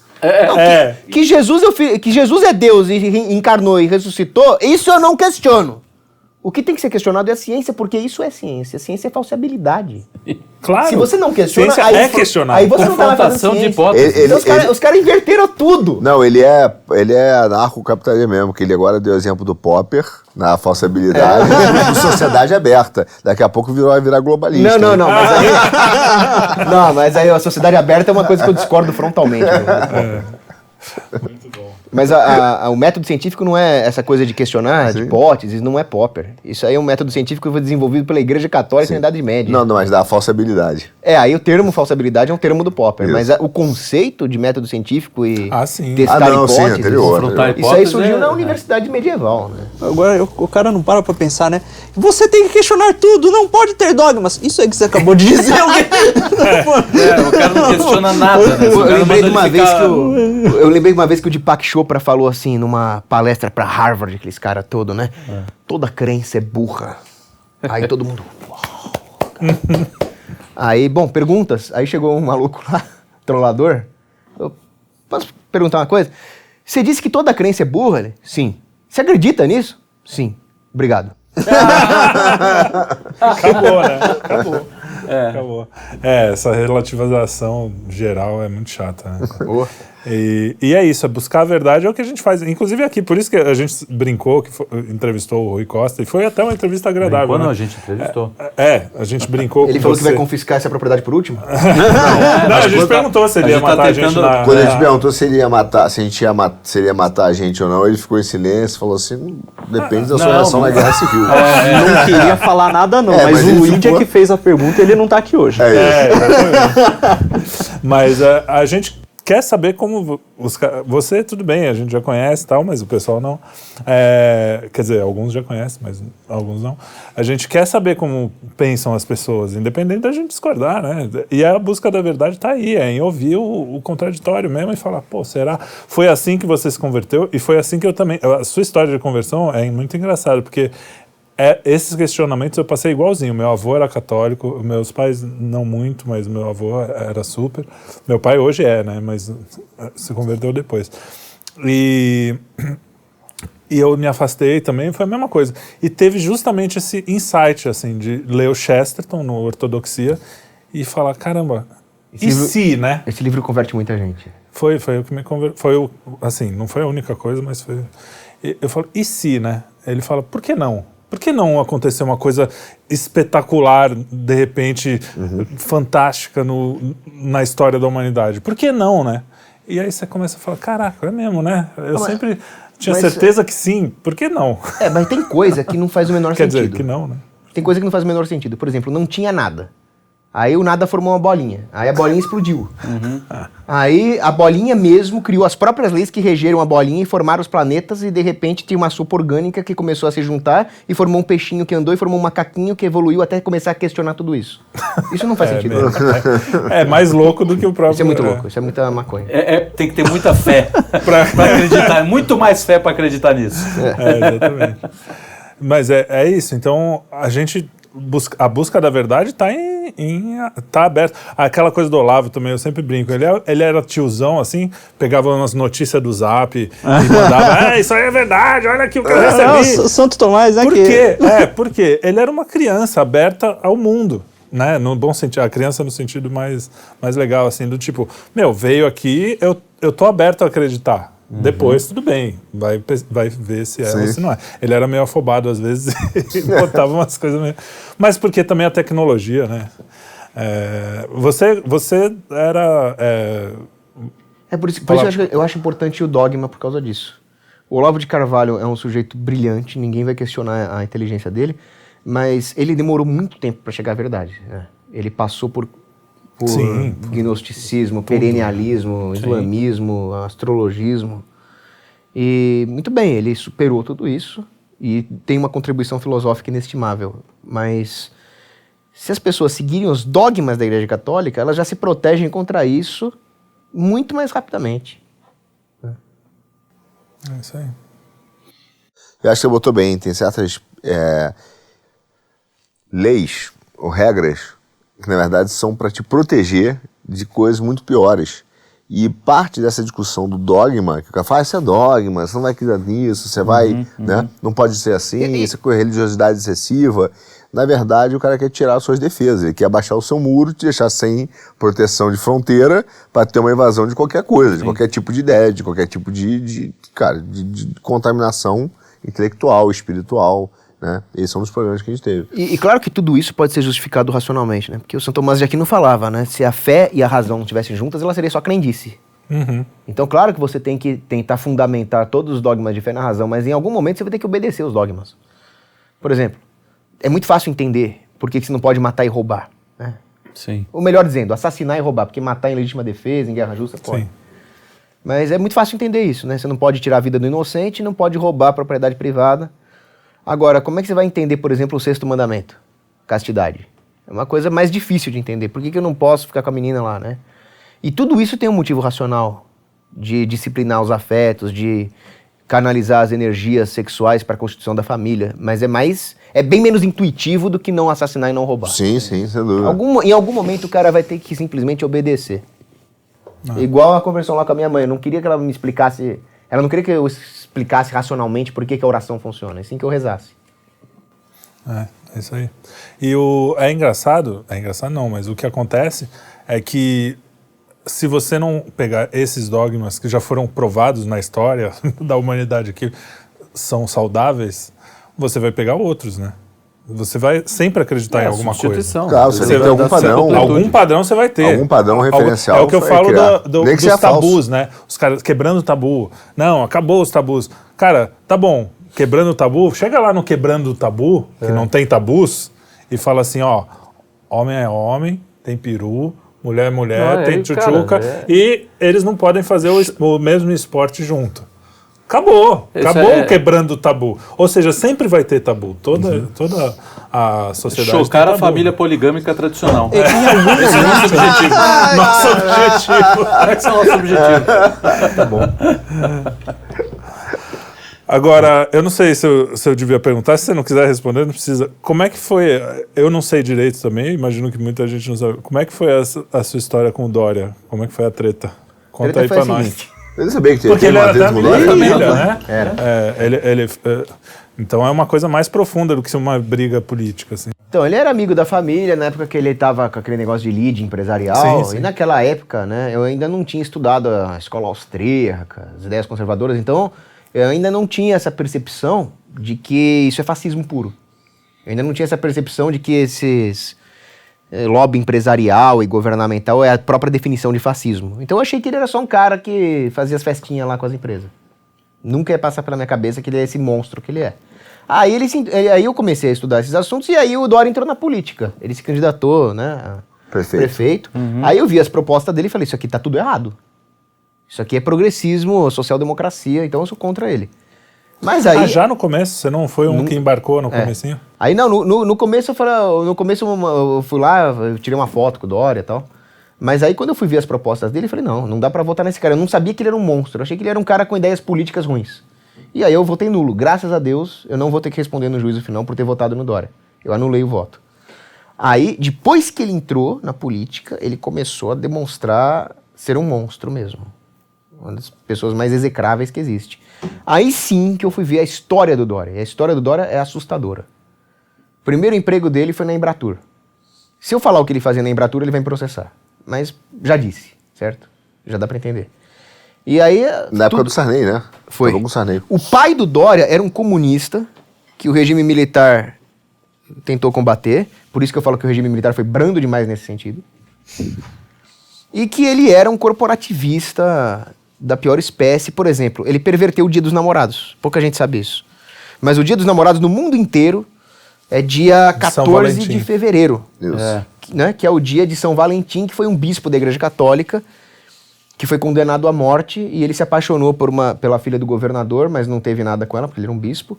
Mas amou ela e tal, e quando ele foi ser morto lá pelos romanos, né? Ele se despediu e falou do seu eterno namorado Valentim. Aí isso é Dia dos Namorados católico mesmo. O pai do Dória, inimigo da fé católica, inimigo de Deus, ele criou uma data puramente comercial para uma empresa, que é o 12 de junho, né? Então por quê? Esses caras são destruidores das tradições. Aquilo que você falou das luzes elétricas, né? Os liberais adoram fazer isso. Sim. Falam, olha aí, as luzes da Coreia do Sul são mais luminosas do que as da Coreia do Norte, então o liberalismo funciona. Mas aí que tá, isso aí é gasto de energia elétrica à toa para cobrir a estrela, isso não é capitalismo, isso é consumo. Né? Mas enfim, aí o pai do Dória tem tudo isso, tem toda essa história de militância esquerdista. O Dória é a mesma coisa, o Dória é de esquerda, o Dória é comuna. E quando ele entrou lá na prefeitura, que depois ele largou para ser governador, todas as medidas dele eram progressistas, intervencionistas, tanto que, como diz o governador, não foi só a ditadura sanitária que ele fez, ele aumentou o ICMS. O ICMS é o imposto mais FBP que existe, porque ele encarece alimento e remédio de pobre. E o Dória, que ficava lá se vestindo de garizinho, olha como eu sou pobrezinho. João Trabalhador. Trabalhadorzinho, que nunca trabalhou, o que ele fazia era lobby e corporativismo. Aí que eu vi que toda aquela coisa de lead empresarial é pior do que o militante comunista do DCE. Aquilo é o comunismo fascista na sua pior acepção. O lead, na verdade, é a ponte que permite que as empresas subvertam o Estado e tomem o lugar do Estado, né? É a ponte que liga, é o elan que liga o Estado às empresas nesse modelo. Que é onde o Pinochet devia ter agido. Não é com o comunista do DCE que tá fumando maconha. O pior inimigo da sociedade é esse tipo de gente. É lead, Fiesp, Dória. Esses caras são piores que qualquer guerrilheiro, que qualquer sindicalista que você possa imaginar. E aí o Dória é um traidor da nação, porque ele se juntou ao conluio que existe entre Pequim e Illuminatis ocidentais para vender o estado de São Paulo para esses caras, falindo a nossa economia, desempregando as pessoas. Nessa altura eu já não era mais nada do Dória, eu já era um inimigo declarado dele. Eu quero que ele se ferre de todos os jeitos possíveis. Aí começou a ter as manifestações de fora Dória. Né, o pessoal se juntou ali e começou a se manifestar na Paulista contra a ditadura sanitária, contra o lockdown, contra tudo isso que ele fez. E naquela época, em 2020, estava tendo o meme do caixão. Lembra do meme do caixão? Lembro.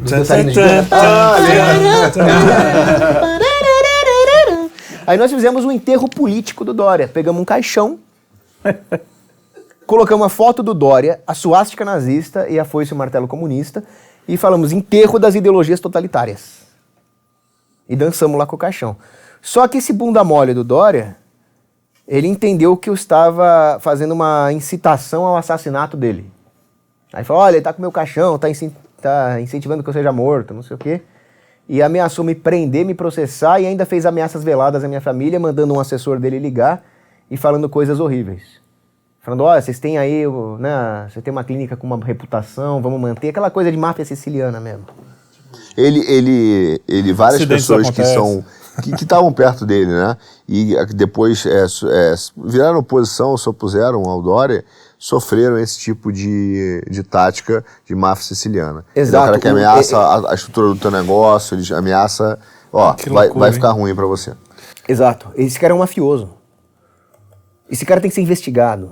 E se eu for eleito deputado estadual, eu vou investigar esse cara e qualquer coisa que eu achar, eu vou fazer questão de botar ele na cadeia, esse maldito. CPI do Dória. CPI do Dória, muito bom. E aí eu fiz isso lá e teve essa briga toda. E desde então eu só falo mal dele.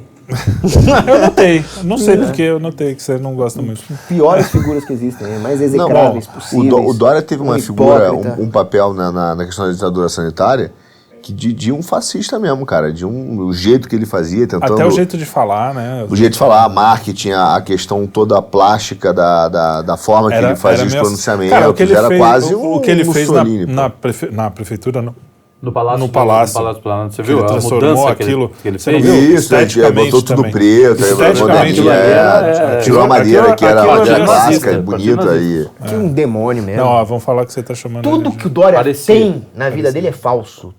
A família dele é falsa, as amizades dele são falsas, tudo que ele faz é marketing. Bom, é o mas sujeito. Sabe o homem oco do C.S. Lewis? Não tem ninguém que se encaixe mais nesse arquétipo do que o Dória. Mas vamos mudar de assunto, né? Porque Vamos, isso aí papai, também é vamos falar de coisa boa. Vamos falar de coisa boa. TechPix. Vocês querem... O que você quer falar? Saideira aí pra galera. Saideira, Tem vamos uma lá. pergunta Última pra pergunta. Saideira tem que ser coisa boa.